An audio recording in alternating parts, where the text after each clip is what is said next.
Seret. Iya. Ngomong kayak gitu kurang lebih. Tadi. Hal yang kedua mungkin yang saya mau adalah mengenai konsep tradisi. Jadi itu ya, tadi ta'dib itu adalah salah satu pembeda kita. Kenapa mata? Kenapa kok mahasiswa juga bertarekat? Karena buat kita ilmu dan intelektualitas tidak terpisah dari keindahan. Dan keindahan itu adalah sesuatu yang diinternalisasi oleh diri kita melalui sebuah proses mengkultifikasi dalam diri kita keindahan-keindahan sehingga menjadikan diri kita menjadi tanda-tanda ayat-ayat yang menunjuk kepada yang maha indah. Dan dengan memperindah diri, maka kita akan semakin bisa mengenal keindahan sehingga pada saatnya nanti akan sampai kepada satu tingkatan di mana kita bisa mengenal yang maha indah. Orang itu kalau sudah biasa mendengar syair, kalau sudah biasa mendengar bahasa Indonesia lah, yang baik dan benar, dia selalu membaca sastra, membaca syair-syair, situr-situr moral, Khairil Anwar, Sutok Semeni dan lain-lain. Kalau suruh baca roman picisan, ya kan? Roman picisan yang laku itu kalau kita pergi di Gramedia dan lain-lain itu setumpuk gitu ya, Tinlit dan lain-lain, kita akan mengatakan apa?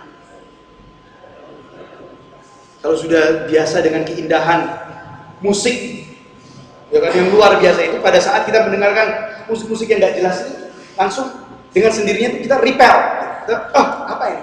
Gitu ya. Kalau biasa dengan bahasa yang toto kromonya luar biasa yang halus, terus kedengaran orang bahasanya kasar, langsung tersentak hati. Karena apa? Karena dirinya sudah membiasakan, sudah terbiasa dengan keindahan itu tadi. Sehingga pada saat mendengar sesuatu yang tidak enak, dia langsung marah. Jadi oleh karena itu misalnya ya Imam Al-Ghazali selalu mengatakan bahwa salah satu yang paling penting untuk anak-anak kecil itu untuk belajar adalah belajar syair. Karena apa? Karena dengan syair itu melatih dzauq. Dia mempunyai cita rasa. Ya. Kalau kita seorang penikmat kopi, itu semakin banyak kopi yang kita coba, itu pada saat wah ini enak sekali kopi Gayo, kopi Mandailing, kopi Minahasa dan lain-lain. Begitu dikasih Nescafe, langsung aduh, nggak masuk, nggak enak, nggak level. Sudah biasa kopi-kopi Indonesia yang enak-enak. Tapi kalau orang nggak ngerti kopi, ngosok ke barat-baratan, ya kan? Nescafe ya enak ya. Saya bilang nggak enak Nescafe. Dengan kopi cap kapal. Promosi. Ya kan? Itu masih mending daripada Nescafe. Jadi artinya pada saat kita sudah membiasakan diri dengan keindahan, maka keindahan itu sudah menjadi bagian dari tubuh kita. Dia sudah menyetubuh. Sehingga pada saat bagian keindahan itu sudah menyetubuh, maka pada saat kita mendengar sesuatu atau melihat sesuatu yang tidak indah, kita sudah dengan sendirinya sudah merasa sudah mempunyai protektif, gitu. Sudah mempunyai tameng, ya kan? Biasakan dengan keindahan, sehingga kita bisa melihat hal-hal yang sangat subtle, yang sangat halus. Perbedaan antara kopi Toraja dan kopi Mandailing sama-sama dari kopi Gayo dan Mandailing misalnya sama-sama dari dataran tinggi Sumatera Utara. Mungkin kalau saya nggak bisa membedakan antara keduanya. Mungkin kalau sama kopi Jawa saya bisa, ya kan? Lain, atau sama kopi Timur. Tapi kalau misalnya orang yang sudah benar-benar ahli kopi, pada saat dia mencicipi kopi Mandailing atau kopi Gayo, dia bisa tahu. Karena semakin Anda sudah terbiasa dengan sesuatu hal, itu Anda semakin bisa differentiate, semakin bisa membedakan. Ini nikmatnya begini loh, ini nikmatnya, ini keasamannya sekian ini. Karena sudah terbiasa. Nah, kalau kita sudah terbiasa dengan keindahan dari yang paling cetek saja misalnya, ya kan, keindahan lukisan, terus lebih dalam lagi keindahan syair, keindahan nanti kita akan semakin bisa melihat keindahan yang tinggi, yang lebih tinggi, yang lebih tinggi, yang lebih dalam, yang lebih luhur, sampai akhirnya kita bisa sampai kepada pemahaman tentang yang maha indah. Itulah takdim. Jadi bukan hanya mengetahui yang maha indah, tetapi juga mengalami melalui rasa, cita rasa kita pertajam.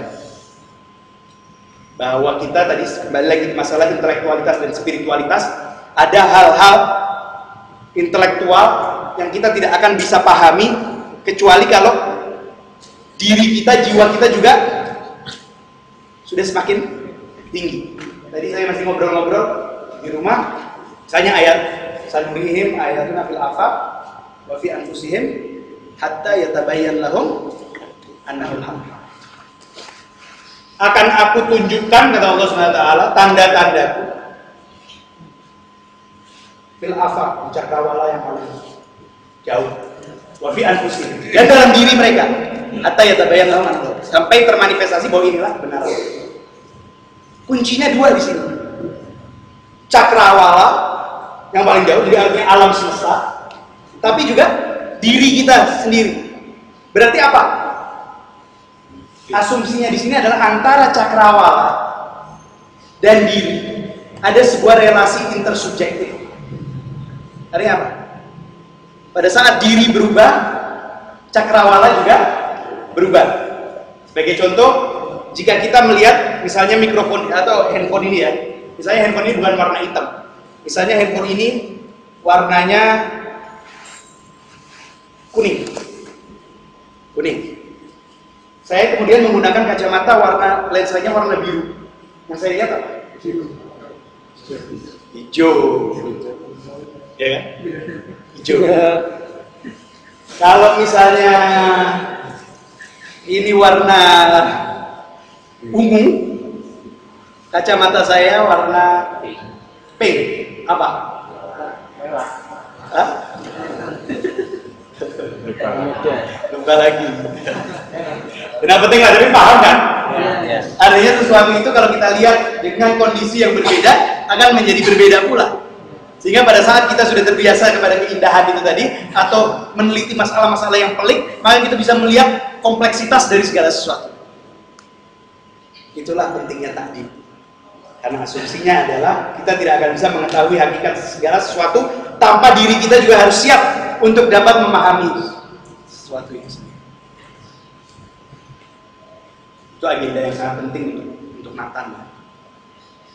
Karena kita semua kan dilatih intelektualitas kita di universitas, maka salah satu tujuan dari Matan saya rasa adalah untuk mempersiapkan diri kita juga agar menjadi diri-diri, jiwa-jiwa yang bisa lebih siap untuk menyerap dan melihat kompleksitas apa-apa yang kita pahami. Gak usah jauh-jauh begini. Kenapa kok riyadhah dan dikir-dikir itu penting sih untuk mahasiswa? Kenapa? Satu saja, yang gampang saja.